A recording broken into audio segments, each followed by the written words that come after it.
2 or 3 hundred years ago, when people were far from being so crafty and cunning as they are nowadays, an extraordinary event took place in a little town. By some mischance, one of the great owls, called horned owls, had come from the neighboring woods into the barn of one of the townsfolk in the night time, and when day broke did not dare to venture forth again from her retreat for fear of the other birds, which raised a terrible outcry whenever she appeared. In the morning, when the manservant went into the barn to fetch some straw, he was so mightily alarmed at the sight of the owl sitting there in a corner that he ran away and announced to his master that a monster, the like of which he had never set eyes on in his life, and which could devour a man without the slightest difficulty, was sitting in the barn, rolling its eyes about in its head. "I know you already," said the master. "You have courage enough to chase a blackbird about the fields, but when you see a dead hen lying, you have to get a stick before you go near it. I must go and see for myself what kind of monster it is," added the master, and went quite boldly into the granary and looked round him. When, however, he saw the strange grim creature with his own eyes, he was no less terrified than the servant had been. With 2 bounds he sprang out, ran to his neighbors, and begged them imploringly to lend him assistance against an unknown and dangerous beast, or else the whole town might be in danger if it were to break loose out of the barn where it was shut up. A great noise and clamor arose in all the streets. The townsmen came armed with spears, hay-forks, scythes, and axes, as if they were going out against an enemy. Finally, the senators appeared, with the burgomaster at their head.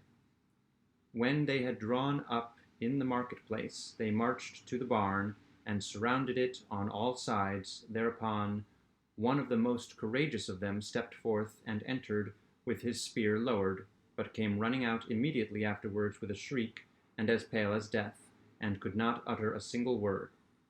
Yet 2 others ventured in, but they fared no better. At last one stepped forth, a great strong man who was famous for his warlike deeds, and said, "You will not drive away the monster by merely looking at him. We must be in earnest here, but I see that you have all turned into women, and not one of you dares to encounter the animal." He ordered them to give him some armor, had a sword and spear brought, and armed himself. All praised his courage, though many feared for his life.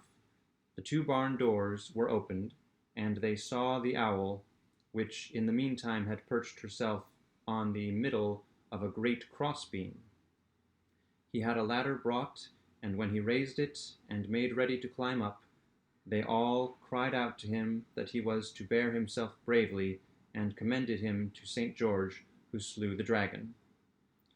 When he had just got to the top, and the owl perceived that he had designs on her, and was also bewildered by the crowd and the shouting, and knew not how to escape, she rolled her eyes, ruffled her feather, flapped her wings, snapped her beak, and cried, "To-wit, to-who," in a harsh voice. "Strike home!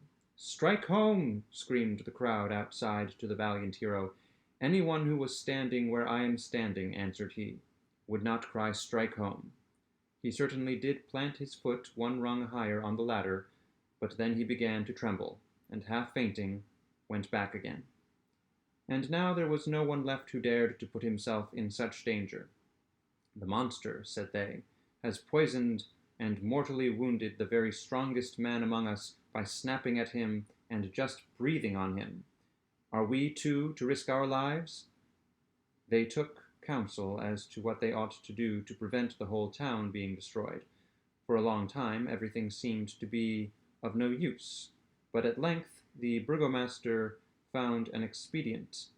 "My opinion," said he, "is that we ought, out of the common purse, to pay for this barn and whatsoever corn, straw, or hay it contains, and thus indemnify the owner, and then burn down the whole building and the terrible beast with it.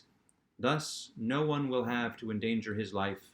This is no time for thinking of expense, and niggardliness would be ill applied. All agreed with him, so they set fire to the barn at all four corners, and with it the owl was miserably burnt. Let anyone who will not believe it go thither and inquire for himself.